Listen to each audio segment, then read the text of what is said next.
menyelimuti rumah megah yang kini menjadi tempat tinggal sekaligus ladang baktinya. Sudah sebulan ia berada di Jeddah, bekerja sebagai pembantu rumah tangga untuk keluarga Said Omar, seorang saudagar Arab yang memiliki banyak properti dan investasi di berbagai kota. Nurjanah tidak pernah membayangkan dirinya bisa berada di negeri orang. Bahkan waktu ia berpamitan dari kampung halaman di Pati, ia masih tak percaya bahwa dirinya benar-benar meninggalkan semua yang ia cintai demi mencari penghidupan yang lebih baik. "Janah, kamu sudah siap?" Suara ibunya waktu itu masih terngiang. "Insya Allah, Bu. Janah cuma ingin bantu Bapak bayar hutang sawah. Kalau Allah izinkan, Janah juga mau belikan Ibu mesin jahit baru." Jawabnya sambil menahan tangis. Ibunya mengangguk, meski hatinya berat melepas anak perempuan satu-satunya pergi ke negeri asing. Dan kini, sebulan sudah berlalu. Janah mulai hafal ritme kerja di rumah Said Omar. Meski rumah itu sangat luas, ia cukup disayang oleh majikannya, terutama oleh nyonya rumah, Ummu Laila, yang memperlakukannya seperti anak sendiri. Namun pagi itu, sesuatu terjadi. Saat sedang menyapu lantai marmer ruang tamu, Nurjanah mendengar bunyi pintu berat tertutup. Klik. Pintu utama terkunci dari luar. Langkah kaki terdengar dari arah koridor. Suara sepatu kulit laki-laki. Perlahan tapi pasti. Nurjanah menegakkan tubuhnya, menyeka peluh dari dahi. Ia menunduk, tidak berani menatap langsung siapapun yang datang. Tiba-tiba, muncul seorang pria berumur sekitar 40-an. Wajahnya teduh, berjenggot rapi, mengenakan jubah putih bersih. Sorot matanya tajam, tapi tidak menakutkan. Ada ketenangan yang sulit dijelaskan. "Anti min al-Indonesia?" Tanyanya dengan suara berat tapi lembut. "Iya. Saya dari Indonesia." Nurjanah menjawab perlahan. "Ismu Kimen?" "Siti Nurjanah, ya Syaikh." Jawabnya sopan. Pria itu tersenyum kecil, tapi tidak mengatakan apa-apa lagi. Ia memandangi Nurjanah lama, seolah sedang menilai sesuatu yang tak terlihat. Detik-detik itu terasa lama bagi Nurjanah. Ia merasa seperti sedang ditelanjangi oleh tatapan, bukan secara fisik, tapi secara batin. Akhirnya pria itu membalikan badan dan berjalan menuju ruang tengah. Tak lama, pintu dibuka oleh Ummu Laila yang membawa baki teh dan kurma. "Nurjanah, ini Syekh Khalid, paman dari suamiku. Dia baru kembali dari Madinah." Nurjanah hanya mengangguk pelan. Ia tahu bahwa para tamu dari keluarga ini biasanya berpangkat tinggi atau orang penting. Syekh Khalid hanya menatap Nurjanah sekilas sebelum duduk di ruang tamu. Tapi setelah itu, ia datang lagi. Besoknya. Lalu besoknya lagi. Hingga pada hari ke-7, sesuatu yang lebih aneh terjadi. Hari itu, Nurjanah sedang menyiram tanaman di taman dalam rumah. Cahaya matahari menyelinap dari sela pepohonan zaitun kecil yang ditanam di pot besar. Tiba-tiba Ummu Laila menghampirinya. "Nurjanah, kau bisa bicara sebentar?" "Iya, Ummi." Mereka duduk di bangku marmer, berhadapan. Ummu Laila menggenggam tangan Nurjanah. "Aku tahu kamu gadis baik. Kamu rajin, jujur, dan sopan. Karena itu, aku ingin bicara soal sesuatu yang penting." Nurjanah menunduk, mendengarkan dengan saksama. "Syekh Khalid tertarik padamu. Dia ingin melamarmu." Dek. Dunia Nurjanah seolah berhenti. Ia terdiam. Nafasnya tertahan. "Ah, apa Umi yakin?" Suaranya lirih. "Dia sudah sholat istikharah. Sudah bicara dengan suamiku. Dan, dia tidak ingin kamu merasa dipaksa. Tapi dia bersungguh-sungguh." Nurjanah tak tahu harus menjawab apa. Ia hanya menatap rerumputan yang mulai menguning. Malamnya, ia tidak bisa tidur. Ia memandangi langit-langit kamar. Pertanyaan demi pertanyaan berputar di kepalanya. Kenapa aku? Baru sebulan aku di sini?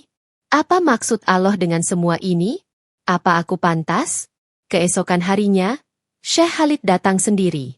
Dengan tenang, ia duduk di teras dan meminta waktu bicara dengan Nurjanah. "Aku tahu kamu kaget," katanya. "Tapi izinkan aku menjelaskan." Nurjanah menunduk, mendengarkan. "Di antara banyak wanita, aku melihat sesuatu yang berbeda darimu. Kesederhanaanmu, ketulusanmu, dan Kamu mengingatkanku pada seseorang yang dulu sangat berarti bagiku. Siapa? Tanya Nurjanah perlahan. Almarhumah ibuku. Kata-kata itu mengguncang hati Nurjanah. Ia tercekat. Syekh Khalid melanjutkan. Jika kamu belum siap, aku akan menunggu. Tapi aku datang bukan hanya karena nafsu. Aku ingin menjadikanmu istri. Aku ingin mencintaimu dengan jalan yang halal. Setelah pria itu pergi, Nurjanah menangis di kamarnya. Bukan karena takut, tapi karena hatinya bimbang. Ia hanyalah anak petani dari Pati. Dunia pria itu terlalu jauh, terlalu tinggi. Tapi hatinya terasa tulus, terasa hangat. Nurjanah lalu mengambil air wudhu. Ia sholat tahajud malam itu. Dengan air mata yang tak berhenti mengalir, ia bersujud. Ya Allah, Engkau tahu isi hatiku. Jika ini baik, dekatkanlah. Jika tidak, maka palingkanlah. 3 hari kemudian, Nurjanah akhirnya memberikan jawaban. Dengan suara pelan, ia berkata kepada Ummu Laila, jika Syekh Khalid masih bersedia, saya siap menerima lamarannya. Ummu Laila tersenyum haru.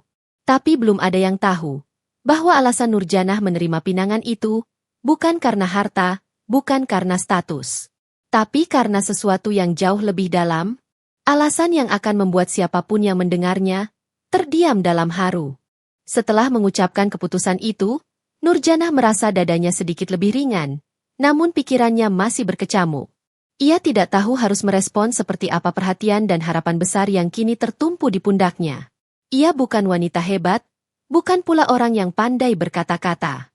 Namun ia sadar, keputusan untuk menerima lamaran Syekh Khalid bukanlah keputusan biasa. Ummu Laila memeluk Nurjanah dengan lembut. Kau gadis yang sangat mulia.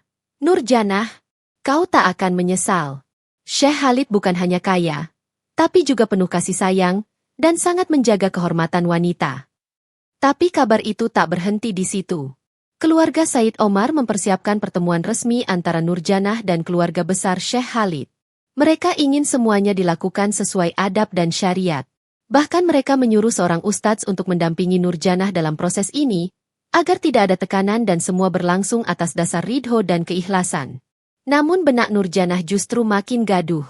Malam hari, ia duduk di tepi ranjang sambil memegang foto usang yang ia bawa dari kampung, foto keluarganya. Ayah, ibu, dan adik-adiknya. Air matanya menetes pelan.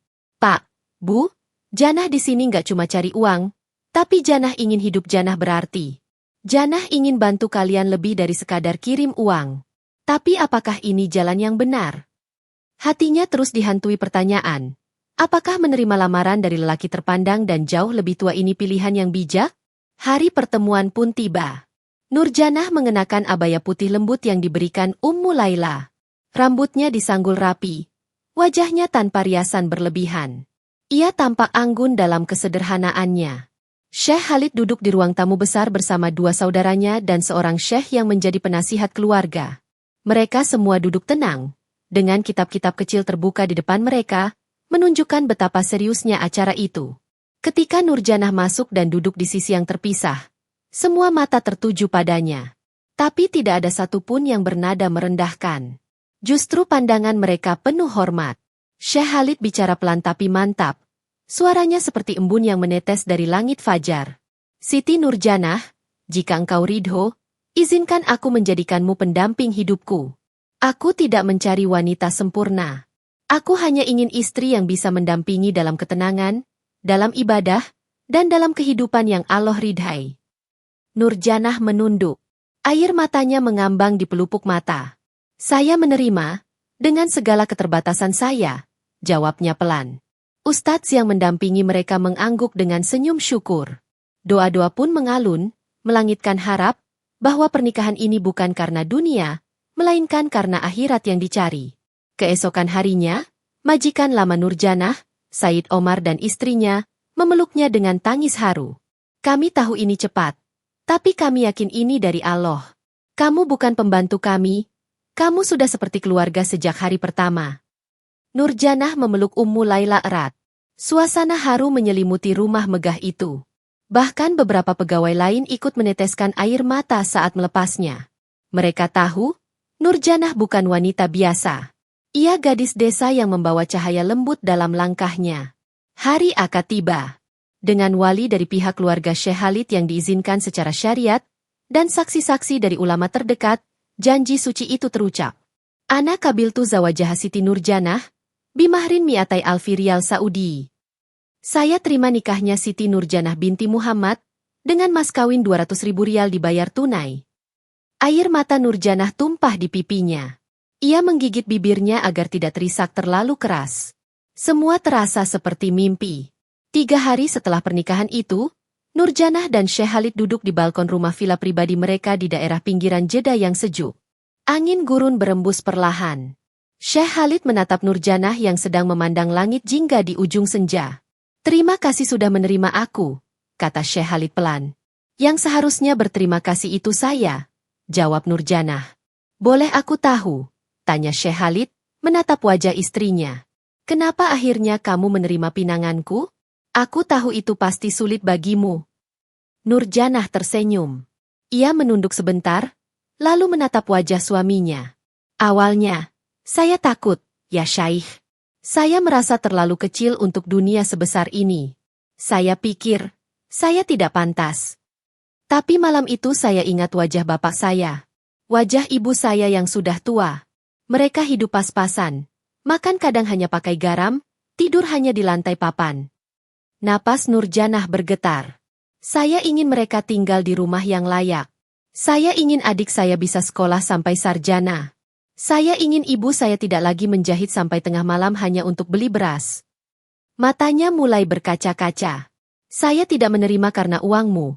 Tapi karena Allah menunjukkan bahwa ada jalan, agar hidup saya bisa lebih berarti untuk orang yang saya cintai. Syekh Khalid terdiam. Matanya ikut basah. Ia meraih tangan Nurjanah dan menggenggamnya erat. Malam itu, mereka sholat tahajud bersama. Suara Nurjanah membaca surat Ar-Rahman begitu merdu dan lembut, membuat Syekh Khalid menangis dalam sujudnya. Dan sejak malam itu, hidup Nurjanah berubah. Tapi ia tak pernah sombong. Ia tetap mencuci bajunya sendiri. Ia tetap menyuapi suaminya dengan tangan lembut. Ia tetap mengirim uang ke kampung dan membangunkan rumah untuk ibunya yang dulu hanya tinggal di rumah bambu. Semua karena niat tulus, dan keyakinan bahwa jika kita berniat karena Allah, maka Allah akan membuka jalan yang tak pernah kita duga. 2 minggu telah berlalu sejak Nurjanah resmi menjadi istri dari Syekh Khalid. Rumah megah berarsitektur Timur Tengah dengan taman zaitun dan air mancur di tengahnya kini menjadi tempat tinggalnya. Tapi meski kini statusnya berubah, hati Nurjanah tetap sama seperti saat ia pertama kali menginjakan kaki di tanah Arab. Sederhana, takut berbuat salah, dan selalu ingin berpegang pada syariat. Setiap pagi, ia bangun lebih awal dari para pelayan. Ia menyiapkan sarapan sendiri untuk suaminya. Bahkan saat para pembantu memintanya untuk istirahat, ia hanya tersenyum dan berkata, "Saya bukan majikan kalian. Saya istri yang sedang belajar menjadi wanita sholehah." Sikap itu membuat semua orang di rumah menghormatinya. Bahkan ibu kandung Syekh Khalid, yang awalnya meragukan pernikahan ini, mulai berubah hati setelah melihat Nurjanah mencium tangannya dengan penuh hormat dan selalu menyempatkan diri menemani beliau setiap sore membaca Al-Quran di taman. Namun, tak semua orang menyukai perubahan itu. Adik perempuan Syekh Khalid, bernama Noura, seorang wanita muda lulusan universitas ternama di Eropa, merasa tidak senang dengan kehadiran Nurjanah. "Ana la afhamu. Kenapa Ahi menikahi pembantu dari Indonesia?" gumamnya saat berbincang dengan temannya di balkon atas. Wanita seperti itu tidak pantas masuk keluarga terpandang. Dia bahkan tidak tahu cara duduk yang elegan di meja makan. Ucapan itu sampai ke telinga Nurjanah lewat seorang pelayan yang dekat dengannya. Tapi ia tidak marah. Ia hanya mengangguk dan tersenyum. "Mungkin benar," kata dia. "Saya memang belum pantas. Tapi saya akan belajar, bukan untuk membalas, tapi agar tidak mempermalukan suami saya." Hari itu, Syekh Khalid hendak menghadiri jamuan makan malam dengan para investor dari luar negeri. Ia meminta Nurjanah menemaninya. "Kita hanya hadir sebentar. Kamu tidak perlu bicara banyak. Cukup duduk dan tersenyum," kata Syekh Khalid sambil mengancingkan gamis putihnya. Nurjanah mengangguk. Ia mengenakan abaya hitam dengan syal putih bersih menutupi kepalanya. Riasannya tipis, tapi wajahnya bersinar. Tidak karena kosmetik, tapi karena hati yang bersih. Mereka tiba di sebuah hotel bintang 5, di ruang makan pribadi yang mewah. Di sana sudah duduk beberapa pria Arab berjas formal dan 2 orang investor asing dari Turki dan Prancis. Saat Nurjanah masuk bersama suaminya, beberapa pasang mata sempat melirik heran. Tapi Syekh Khalid dengan tenang menggenggam tangan istrinya dan memperkenalkannya. Ini istriku, Siti Nurjanah. Salah satu tamu, seorang pria tua berkacamata, berkata dalam bahasa Arab, dia bukan wanita biasa. Aku bisa lihat dari caranya menunduk. Dia punya harga diri. Ucapan itu membuat pipi Nurjanah merah. Ia menunduk dalam-dalam, menjaga adab. Malam itu berlalu dengan tenang. Nurjanah hanya bicara saat ditanya. Ia tidak mencoba menonjol. Tapi justru karena sikapnya itu, beberapa tamu wanita yang hadir mendekatinya setelah acara selesai dan berkata, "Engkau wanita berhati emas. Semoga Allah memberkahimu." Namun di balik pujian-pujian itu, cobaan tak bisa dihindari.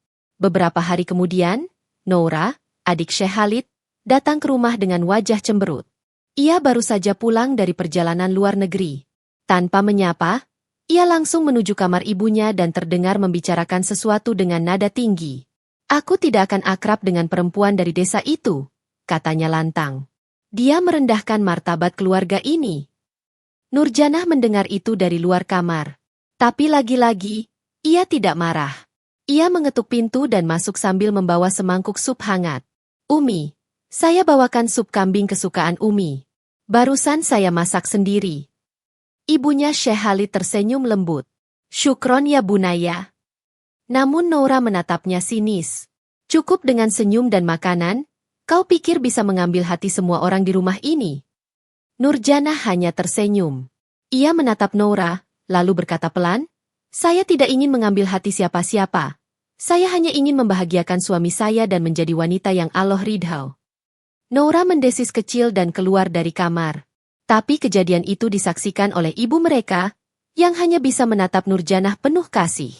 Malam harinya, saat Syekh Khalid pulang dan Nurjanah menemaninya makan malam, ia berkata, "Aku tahu Noura belum bisa menerimamu. Tapi jangan biarkan itu menyakitimu. Aku memilihmu bukan karena keluarga. Aku memilihmu karena Allah." Nurjanah menunduk. Air matanya menetes. "Saya tidak akan membalas kebencian dengan kebencian. Karena saya tahu, cinta dan ikhlas lebih kuat dari segala hinaan." Hari demi hari berlalu. Ujian batin itu tidak berhenti. Namun Nurjanah memilih jalan sabar. Ia mengisi waktu dengan memperdalam ilmu agama, belajar bahasa Arab lebih baik, bahkan mulai mengajar anak-anak para pelayan membaca Iqra setiap sore di halaman belakang. Lambat laun, seluruh rumah itu merasakan kehadiran Nurjanah seperti mata air yang jernih. Bahkan para pelayan yang dulunya hanya bekerja demi uang, kini merasa seperti bekerja dalam keluarga. Dan perlahan, sikap Noura mulai berubah. Suatu hari, ia mendapati Nurjanah sedang mengurut kaki ibunya yang sudah mulai sakit-sakitan. Ia duduk di lantai, memijat dengan penuh kesabaran sambil membaca zikir pelan-pelan. Noura berdiri di pintu kamar, tanpa berkata apa-apa. Tapi air matanya jatuh. Diam-diam, ia merasa malu atas segala ucapan buruknya. Malam itu, ia mengetuk kamar Nurjanah dan berkata pelan, "Bolehkah aku bicara sebentar?" Nurjanah menoleh. Ia tersenyum hangat. "Masuklah." Noura duduk di lantai. Lama ia terdiam. Lalu berkata dengan suara yang bergetar, "Aku iri padamu, bukan karena harta, tapi karena kamu membuat semua orang merasa damai. Termasuk ibu." Nurjanah menatapnya. Ia menggenggam tangan Noura. "Kita semua bisa membuat kedamaian, kalau kita mulai dengan sabar dan saling memahami." Malam itu menjadi titik balik. Dan sejak hari itu, Noura tak lagi bersikap dingin. Bahkan ia mulai menemani Nurjanah belajar membaca kitab-kitab kecil, dan mulai bertanya banyak hal tentang kehidupan wanita di Indonesia.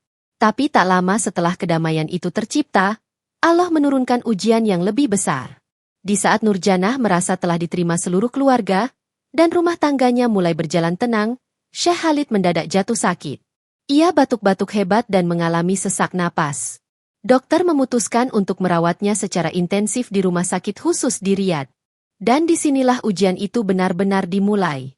Nurjanah harus memilih, tetap tinggal di rumah mewah dengan fasilitas lengkap dan pelayan, atau ikut mendampingi suaminya siang dan malam dalam kondisi sulit, tidur di bangku tunggu rumah sakit, tanpa kenyamanan apapun. Tanpa ragu, Nurjanah memilih ikut. Saya menikah bukan hanya untuk kaya. Saya menikah untuk beribadah. Dan jika ibadah itu harus melewati kesusahan, saya ikhlas. Katanya kepada ibu mertuanya sebelum berangkat ke Riyadh. Dan dari situlah cerita memasuki lembaran baru. Ujian berat dalam cinta yang telah dibangun. Langit Riyadh sore itu tampak abu-abu. Angin gurun berhembus pelan, membawa aroma debu dan panas. Tapi suasana di dalam kamar 503 rumah sakit khusus Al-Hayat terasa sangat berbeda. Suasana hening, hanya suara detak mesin monitor yang terdengar pelan. Di kursi tunggu, seorang wanita muda berjubah hitam duduk sambil menggenggam tasbih kecil. Wajahnya letih, tapi matanya masih bersinar dengan keteguhan. Ia adalah Nurjanah, istri sah dari Syekh Khalid yang kini terbaring lemah karena gangguan pernapasan parah yang baru saja terdiagnosis oleh dokter. Hari-hari Nurjanah berubah total sejak ia tiba di Riyadh. Tidak ada lagi bangunan mewah atau makanan berkelas. Ia tidur di kursi rumah sakit, makan dari bekal yang ia buat sendiri, dan hampir tidak pernah meninggalkan sisi suaminya. Setiap pagi, ia membantu membersihkan tubuh Syekh Khalid dengan air hangat, menyuapinya bubur cair, dan mengusap dahinya dengan air mawar. Ana la astahi an akula, bahwa engkaulah rahmat Allah untukku, bisik Syekh Khalid suatu pagi, dengan suara parau. Nurjanah hanya tersenyum. Saya yang harus bersyukur, karena telah diberi suami yang mengajarkan arti cinta dalam kesabaran. Namun di balik kesetiaan itu, diam-diam Nurjanah mulai mendengar bisikan dari para perawat dan keluarga jauh Syekh Khalid yang datang menjenguk. Dia itu siapa sebenarnya? Hanya pembantu dari Indonesia. Kenapa dia yang lebih tahu soal jadwal obat dibanding keluarga kita? Aku dengar Syekh pernah punya istri lain, sebelum wanita itu datang. Kalimat-kalimat itu seperti pisau kecil yang terus mengiris hatinya. Tapi Nurjanah tidak membalas. Ia hanya menguatkan niat, untuk sabar, dan terus menemani suaminya sampai akhir. Suatu malam, Syekh Khalid meminta Nurjanah duduk di samping tempat tidurnya. Ia tampak ingin mengatakan sesuatu yang penting. Janah, jika Allah menjemputku lebih dulu, aku ingin kamu tahu sesuatu. Jangan bicara begitu, Syaib, insya Allah, kamu akan sembuh. Syekh Khalid tersenyum lemah. Aku pernah punya istri, bertahun-tahun lalu, dia sangat aku cintai, tapi kami tidak dikaruniai anak. Setelah ia wafat, aku bersumpah tak ingin menikah lagi. Sampai aku melihatmu. Nurjanah terdiam. Ia tidak terkejut. Ia sudah menduga. Tapi mendengar langsung dari mulut suaminya membuat hatinya bergetar. Aku melihat almarhumah istriku di wajahmu, bukan wajah fisik, tapi kelembutanmu, caramu berjalan, caramu menyuapi ibuku, semua mengingatkanku pada dia. Aku tidak pernah mencintai wanita lain, sampai kamu datang. Dan bukan karena kasihan, tapi karena Allah menunjukkan bahwa kamu adalah anugerah yang ditunda. Air mata Nurjanah jatuh pelan. Saya tidak menggantikan siapa-siapa, Syaib. Saya hanya ingin menjadi wanita yang bisa mendampingi jalanmu ke surga. Syekh Khalid menggenggam tangan Nurjanah. Lalu dengan suara hampir tak terdengar, ia meminta Nurjanah untuk membuka laci rahasia di villa mereka. Di dalamnya ada sesuatu yang harus diketahui Nurjanah jika ia tak sempat mengatakannya nanti. Beberapa hari kemudian, kondisi Syekh Khalid memburuk. Dokter meminta keluarga bersiap untuk segala kemungkinan. Nurjanah tidak meninggalkan tempat tidur suaminya bahkan sedetik pun. Ia membaca surah Yasin di sampingnya. Tak henti-henti. Namun pada malam keempat, keajaiban terjadi. Syekh Khalid mendadak bisa bicara lebih jelas. Nafasnya mulai stabil. Dokter menyebutnya perbaikan sementara. Tapi bagi Nurjanah, itu adalah hadiah dari Allah agar ia bisa menuntaskan apa yang belum sempat dikatakan. Janah, pulanglah ke villa. Ambil laci merah di lemari buku ruang kerja. Di dalamnya, semua kunci masa depanku. Apa maksudmu, Syaikh? Aku sudah titipkan banyak hal di sana, termasuk surat wasiat dan rekening amal. Rekening amal? Syekh Khalid mengangguk pelan. Harta yang belum sempat aku salurkan untuk jalan Allah. Aku ingin kamu jadi pengelolanya. Salurkan semua itu untuk anak yatim, masjid, dan keluarga tak mampu di Indonesia, aku percaya padamu. Esoknya, Nurjanah pulang ke villa dengan sopir pribadi. Ia membuka laci seperti yang disebutkan. Dan benar, di dalamnya ada 3 benda. Sebuah kotak hitam kecil berisi perhiasan emas putih dengan ukiran nama Nurjanah. Sebuah buku tebal berisi daftar rekening yayasan dan nama-nama anak yatim di berbagai negara. Dan 1 amplop coklat dengan tulisan tangan, untuk wanita yang Allah pilihkan untukku. Nurjanah membacanya pelan. Janah, jika surat ini sampai padamu, artinya aku mungkin sudah tak lagi di dunia ini. Terima kasih telah menjadi cahaya dalam hidupku yang gelap. Aku tidak memberimu cinta dunia semata, tapi aku titipkan amanah akhirat. Kelolalah harta ini, bukan untukmu sendiri, tapi untuk mereka yang tak pernah tahu rasanya kenyang, yang belum pernah tidur di ranjang, dan yang tak tahu seperti apa rasanya dicintai. Aku yakin, kamu wanita yang bisa menjaga semua ini. Bukan karena kamu istri Syekh Khalid, tapi karena kamu Siti Nurjanah, wanita dari desa yang membuat hatiku yakin akan cinta karena Allah. Surat itu basah oleh air mata Nurjanah. Ia memeluknya erat, seolah memeluk cinta terakhir dari suaminya yang ia cintai. 3 minggu kemudian, Syekh Khalid dinyatakan membaik, tapi tetap dalam pengawasan. Nurjanah tidak pulang ke Pati. Ia memilih tinggal di Riyadh, mengurus Syekh Khalid sepenuh waktu. Dan diam-diam, ia mulai menjalankan amanah besar itu. Ia mulai menghubungi yayasan-yayasan kecil, mengirim bantuan atas nama suaminya, dan atas nama Allah. Hidup Nurjanah kini bukan lagi soal menjadi istri seorang bangsawan, tapi menjadi pelayan bagi mereka yang tertinggal. Ia belajar mengatur keuangan besar, dengan tetap tinggal sederhana. Ia memilih tidak membeli perhiasan, tidak memperbarui gaun, dan tidak berfoto di media sosial. Ia tahu, cintanya pada Syekh Khalid tidak cukup hanya dengan merawat tubuhnya, tapi juga menjaga jejak langkahnya, bahkan setelah ia tak lagi ada. Namun di tengah ketulusan itu, sebuah kejutan datang dari Indonesia. Sebuah surat dari kampung halamannya, dari seorang yang dulu ia tinggalkan. Dan di sanalah cerita akan mengarah ke cabang kisah yang tak terduga. Malam itu, Nurjanah duduk di ruang tamu villa kecil tempat ia dan Syekh Khalid kini tinggal. Sejak kepulangan dari rumah sakit, kondisi suaminya membaik. Nafasnya mulai stabil, nafsu makannya kembali, dan ia sudah bisa sholat berjamaah meski masih menggunakan kursi khusus. Nurjanah sendiri mulai terbiasa dengan ritme baru hidupnya. Setiap pagi, ia menemani Syekh Khalid berjalan ringan di taman. Siangnya ia mengelola laporan keuangan dari rekening amal yang dititipkan padanya. Dan setiap malam, ia menulis diari, menyimpan catatan tentang hidup, cinta, dan kesabaran. Tapi malam itu, ada yang berbeda. Seorang pelayan mengetuk pintu dan menyodorkan sebuah amplop. Tidak bersegel mewah. Tidak dengan lambang kerajaan atau yayasan besar. Hanya kertas coklat tipis dengan perangko Indonesia di pojok kanan atas. Nurjanah membuka pelan. Jantungnya berdetak lebih cepat. Dari bentuk tulisan di luar amplop, ia tahu siapa pengirimnya. Dari siapa? Tanya Syekh Khalid dari sofa. Dari rumah, dari Pati. Jawab Nurjanah perlahan. Ia menarik napas, lalu mulai membaca isi surat itu dengan suara lirih. Assalamualaikum, Janah. Ini aku, Rusdi. Mungkin kamu sudah lupa. Aku lelaki yang dulu pernah melamarmu sebelum kamu berangkat ke Arab. Yang dulu hanya bisa memberimu cincin imitasi dan janji yang tak bisa ditepati. Aku dengar kamu kini telah menikah. Selamat, Janah. Aku tulus mendoakanmu bahagia. Aku hanya ingin kamu tahu bahwa aku tidak marah. Aku hanya terlambat menyadari bahwa kehilanganmu adalah kehilangan paling besar dalam hidupku. Dan ada satu hal lagi yang harus kamu tahu. Ibu kamu jatuh sakit. Bukan sakit parah. Hanya kelelahan dan usia. Tapi dia sering menyebut namamu setiap malam. Katanya, dia rindu mendengar suaramu. Nurjanah berhenti membaca. Matanya sudah basah.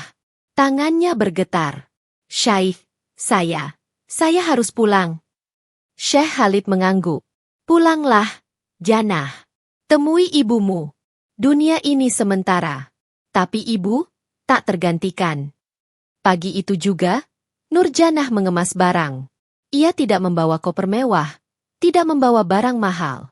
Hanya satu tas kecil berisi pakaian sederhana, mushaf Al-Quran, dan satu foto dirinya bersama Syekh Khalid di taman saat pagi pertama mereka sholat duha bersama.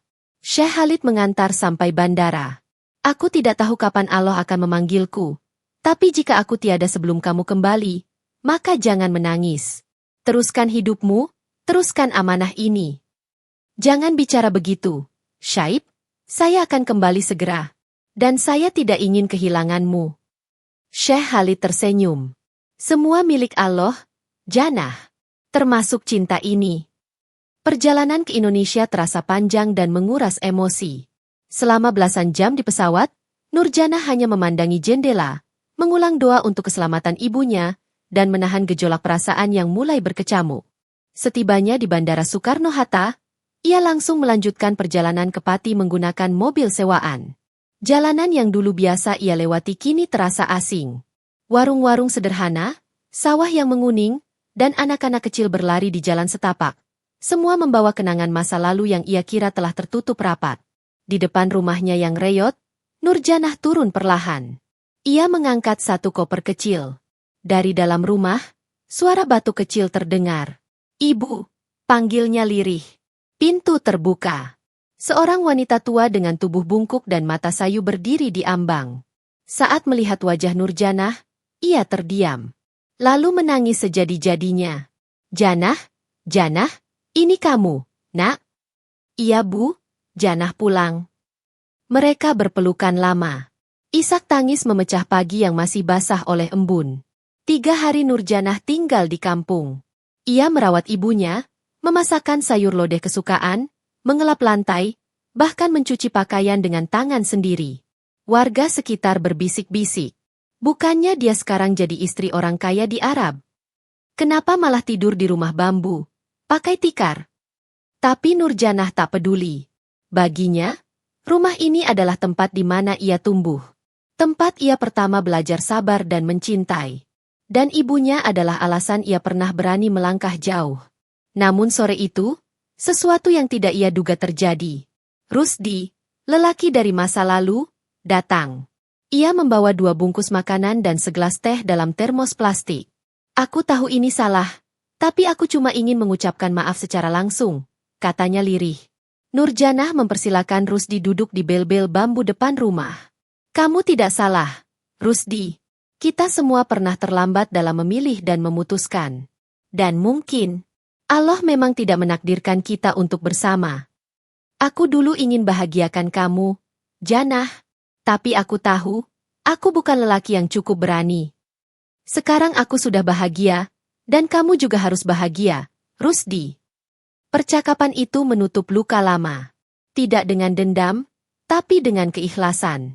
Malam harinya, Nurjanah menerima telepon dari luar negeri. Nomor villa di Jeddah. Ia mengangkat dengan tangan gemetar. "Assalamualaikum."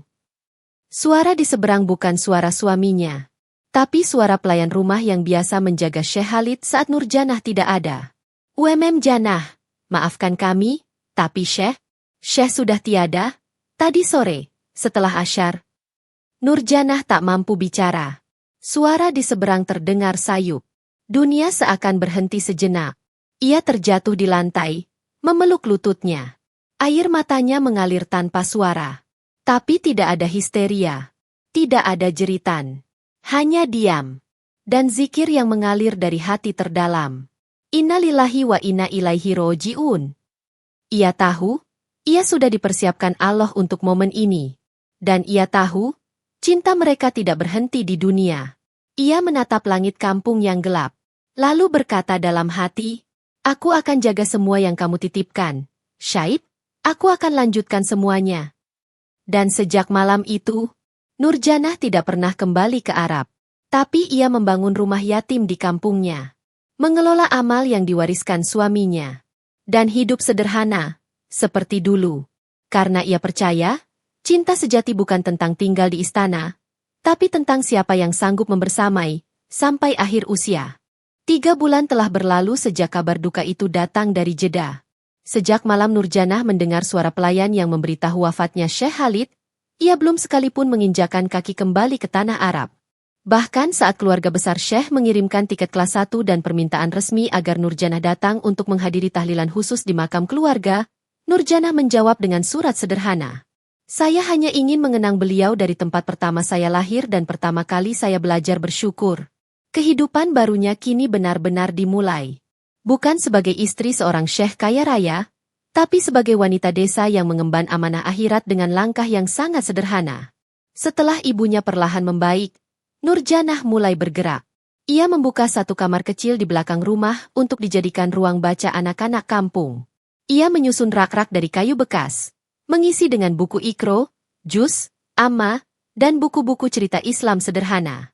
Ini amanah dari suamiku, bisiknya dalam hati setiap kali ia membuka pintu ruang itu. Dari tabungan yang ia bawa, Nurjanah mulai membangun satu bangunan kecil di dekat masjid kampung. Sebuah rumah yatim piatu dan pondok tahfidz untuk anak-anak dari desa sekitar. Warga sempat heran. Uang dari mana Nurjanah bisa bangun tempat kayak begini? Tapi Nurjanah tidak pernah menjelaskan bahwa ia memegang jutaan rial dalam rekening atas namanya. Ia tidak pernah menunjukkan rekening amal dari Syekh Khalid. Ia tidak pernah menyebutkan perhiasan yang ia simpan dalam laci kayu butut. Baginya, cukup Allah yang tahu. Setiap pagi, ia menyapu halaman pondok, menyiram tanaman, menyiapkan bubur untuk santri, bahkan mengajar ikro jika ustadznya telat datang. Sementara itu, bantuan dari luar negeri terus berdatangan karena rekening amal yang pernah dititipkan Syekh Khalid kini dikelola dengan rapi oleh Nurjanah lewat sebuah yayasan yang diam-diam ia bentuk dengan nama An-Nur Al-Khalid. Namun meski sudah membangun banyak kebaikan, fitnah tetap datang. Beberapa warga mulai menyebar omongan. Pasti dia nikah sama Syekh itu cuma buat warisan. Dulu pembantu, sekarang sok jadi pengurus yayasan. Pasti dia sembunyiin harta haram. Suatu siang, Nurjanah yang sedang menyapu halaman pondok didatangi seorang perempuan tua. Nurjanah, jangan terlalu banyak pamer. Kamu itu tetap anak dari orang miskin. Jangan kira kamu lebih tinggi hanya karena sudah pernah tinggal di Arab. Nurjanah tersenyum dan meletakkan sapu. Saya nggak pernah merasa tinggi, Bu. Saya hanya ingin membuat anak-anak kampung ini tidak perlu tidur dalam kelaparan seperti dulu saya. Perempuan itu terdiam. Tapi fitnah tak berhenti. Bahkan ada yang melaporkan Nurjanah ke kepala desa, menuduhnya menerima uang asing tanpa izin. Saat diundang ke balai desa, kepala desa bertanya dengan wajah serius.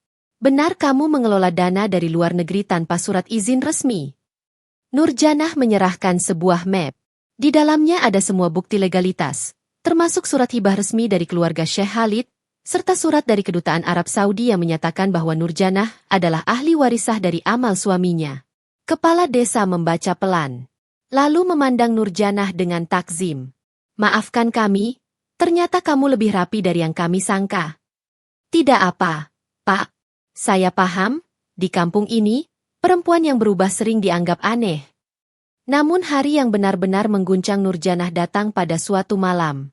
Seorang pria dengan sorban lusuh dan jenggot putih datang dari kota. Ia memperkenalkan diri sebagai utusan dari Madinah, utusan dari guru tempat Syekh Khalid dulu menimba ilmu. Kami ingin menyerahkan satu amanah terakhir dari Syekh Khalid. Dari tas kulit kecil, pria itu mengeluarkan sebuah kotak kayu kecil berukir ayat kursi. Di dalamnya terdapat 2 lembar kertas tua dan 1 buku catatan harian berbahasa Arab. Nurjanah membuka pelan. Lembar pertama adalah surat dari Syekh Khalid kepada gurunya di Madinah, berisi permintaan agar jika ia wafat, Nurjanah diberi akses penuh ke catatan amal rahasia yang tak pernah dicatat dalam sistem yayasan resmi. Lembar kedua adalah daftar nama-nama orang miskin dan tertindas di 5 negara, termasuk Indonesia, yang dulu pernah dibantu diam-diam oleh Syekh Khalid. Tapi kini, tugas itu diserahkan kepada Nurjanah. Air mata Nurjanah kembali tumpah. Ia memeluk kotak itu seperti memeluk jenazah suaminya yang tak pernah sempat ia cium untuk terakhir kali. Saya akan teruskan, Syaib. Saya tidak akan biarkan satu nama pun di daftar ini tertinggal. Waktu berjalan cepat. 3 tahun berlalu. Yayasan An-Nur Al-Khalid kini telah memiliki 3 cabang kecil di Pati, Kudus, dan Jepara. Ratusan anak yatim telah masuk sekolah gratis. Beberapa bahkan mulai menghafal 30 juz. Rumah ibunya kini telah direnovasi, tapi tetap sederhana. Tidak ada lantai marmer, tidak ada sofa empuk. Karena Nurjanah ingin tetap bisa bersujud di lantai tanah. Pagi-pagi, ia masih menyapu halaman, memotong sayur, dan mengajar ngaji. Malam hari, ia mengecek laporan, membalas email dari Lembaga Donasi Timur Tengah, dan menulis diari tentang cinta dan amanah. Dan setiap malam Jumat, ia membuka lembaran surat terakhir Syekh Khalid, membaca dengan suara pelan. Sungguh, aku mencintaimu karena Allah, dan aku ingin kita bersama kembali, bukan di istana dunia, tapi di surga. Namun hidup tidak akan terus berjalan tenang. Di balik keberhasilan dan nama baik yang mulai harum, ujian baru tengah disiapkan oleh takdir. Di sebuah desa kecil di Jawa Barat, seorang pemuda tengah mencari jejak orang yang pernah menjadi istrinya. Ia tidak membawa dendam, tapi membawa satu rahasia besar yang selama ini ia pendam, dan rahasia itu bisa mengguncang segalanya yang telah dibangun Nurjanah dengan susah payah. Dan cerita akan mengarah pada pertemuan yang tak pernah Nurjanah bayangkan, saat masa lalu dan masa depan saling bertabrakan di hadapannya. Pagi itu, hujan turun pelan di tanah Pati. Langit mendung, kabut tipis menggantung di antara pepohonan pisang dan genteng rumah-rumah tua. Di halaman Yayasan Anur Al-Khalid, anak-anak santri berlarian mengejar genangan air, tertawa riang. Nurjanah duduk di teras, mengenakan gamis sederhana warna abu, menyapu halaman kecil yang mulai becek. Di tangannya, sebuah lap kain bekas ia gunakan untuk mengelap kaca jendela yang berembun. Dari kejauhan, sebuah mobil hitam berhenti tepat di depan gerbang yayasan. Sopirnya turun, membuka pintu, dan seorang pria turun dengan jas abu-abu, ransel kulit tua di punggung, serta wajah yang tampak asing, namun terasa akrab bagi waktu. Nurjanah yang masih mengelap kaca menoleh. Pandangannya terhenti. Lelaki itu berdiri menatapnya dari bawah tangga. Tidak bicara. Tidak tersenyum. Hanya diam dan menatap seperti seseorang yang akhirnya menemukan jalan pulang setelah lama tersesat. Nurjanah? Suara itu serak, pelan, tapi langsung menembus ruang waktu di hati wanita itu. Ia terdiam. Tangan yang memegang lap tiba-tiba lunglai. Matanya mulai basah. Aji. Lelaki itu mengangguk. Langkahnya pelan mendekati tangga teras. Hujan makin deras. Tapi tidak ada yang berlindung. Tidak Aji, tidak Nurjanah. Karena keduanya sedang berada di tengah badai perasaan yang tak butuh atap. Aji adalah masa lalu yang tidak pernah sempat selesai. Ia adalah lelaki yang dulu sempat mengisi hati Nurjanah sebelum keberangkatannya ke Arab. Seorang guru ngaji muda yang lembut, penyabar, dan dulu pernah melamar Nurjanah secara diam-diam. Namun tak lama setelah itu, Aji harus pergi ke pondok di Jawa Barat karena tugas pengabdian. Tanpa pamit, tanpa penjelasan. Dan di saat yang sama, Nurjanah memutuskan berangkat menjadi TKW demi pengobatan ibunya yang kala itu sakit keras. Keduanya berpisah dalam diam. Tidak ada janji, tidak ada kata putus. Hanya waktu yang mengaburkan semua, seolah-olah memang tidak pernah ada apa-apa. Namun pagi itu, waktu kembali menggugat. Di ruang tamu sederhana, mereka duduk berhadapan. Nurjanah menuangkan teh. Aji duduk dengan kedua tangan mengepal, menahan getar hatinya. Aku dengar semua cerita tentang kamu dari teman-teman pesantren. Tentang Syekh Khalid, tentang yayasan ini, tentang anak-anak yatim yang kamu urus. Nurjanah menunduk. Ia tidak tahu harus bicara apa. Aku datang bukan untuk menuntut masa lalu. Janah, aku cuma ingin menyerahkan sesuatu. Aji membuka tas kulitnya. Dari dalam, ia mengeluarkan sebuah map besar. Di dalamnya ada foto-foto, dokumen, dan satu surat dengan tulisan tangan. Ini surat dari Syekh Khalid, untukmu. Tapi dititipkan padaku sebelum beliau wafat. Mata Nurjanah melebar. Bagaimana kamu bisa mengenalnya? Aji mengangguk pelan. 2 bulan sebelum beliau meninggal, aku diundang ke Jeddah sebagai pembicara undangan pesantren. Tanpa aku tahu, beliau adalah suamimu. Tapi saat beliau tahu aku pernah mengenalmu, beliau langsung menitipkan surat ini. Katanya, kalau kamu kuat menjalani hidup tanpanya, maka surat ini boleh dibuka setelah tahun ketiga kepergiannya. Nurjanah menerima surat itu dengan kedua tangan. Perlahan ia membuka dan membaca. Janah, aku tahu suatu saat masa lalu akan kembali. Dan aku ingin kamu tidak membencinya. Aji adalah lelaki baik. Aku tahu dia mencintaimu sebelum aku datang. Dan aku tidak pernah merasa merebutmu. Aku hanya menyelamatkanmu sementara, agar kamu bisa jadi bintang di dunia yang penuh debu. Aku tidak ingin kamu hidup sendiri. Tidak ingin kamu tidur di bawah langit tanpa pelindung. Jika Aji datang, dan kamu yakin hatimu tenang bersamanya, maka izinkanlah dirimu mencintai lagi. Bukan untuk menggantikan aku, tapi untuk menguatkan langkahmu kembali ke surga. Nurjanah menutup surat itu. Tangisnya tak terbendung. Ia berdiri, berjalan ke halaman, membiarkan hujan membasahi wajahnya yang penuh air mata. Aji berdiri di ambang pintu, menatapnya. Ia tak tahu harus melangkah atau mundur. Tapi Nurjanah akhirnya bicara. Pelan, nyaris tak terdengar. Aku tidak pernah menyimpan luka darimu. Hanya waktu yang membuat kita seperti orang asing. Aku juga tidak pernah melupakan doaku untukmu, Janah. Hujan turun lebih deras. Tapi langkah kaki mereka perlahan makin dekat. Dan untuk pertama kalinya, Nurjanah merasa tidak sedang memilih. Ia hanya sedang melanjutkan takdir, yang dulu sempat tertunda. Beberapa bulan kemudian, sebuah akad nikah sederhana digelar di masjid kampung. Tidak ada pesta mewah. Tidak ada gaun panjang atau lampu kristal. Hanya satu tikar panjang, beberapa dus nasi berkat, dan tawa anak-anak yatim yang bersorak bahagia. Nurjanah kini bukan lagi istri dari seorang syekh Arab yang tinggal di istana. Ia kini adalah istri seorang guru ngaji yang tinggal di rumah kayu samping pondok tahfidz yang ia bangun sendiri. Namun tidak ada sedikit pun kehilangan dalam hidupnya. Karena cinta tidak diukur dari istana atau harta warisan. Tapi dari siapa yang tetap tinggal. Bahkan saat dunia menuduh, menghina, dan mencela. Dan Syekh Khalid, lelaki yang dulu datang membawa cahaya di tengah gelap hidup Nurjanah, tidak pernah hilang. Ia tetap hidup dalam setiap langkah Nurjanah membimbing anak-anak yatim. Dalam setiap mushaf yang ia sedekahkan. Dalam setiap bulir air mata doa di malam-malam panjang. Dan dalam diam, ia tetap menjadi suami, yang membiarkan cintanya tumbuh, bahkan setelah ia tiada.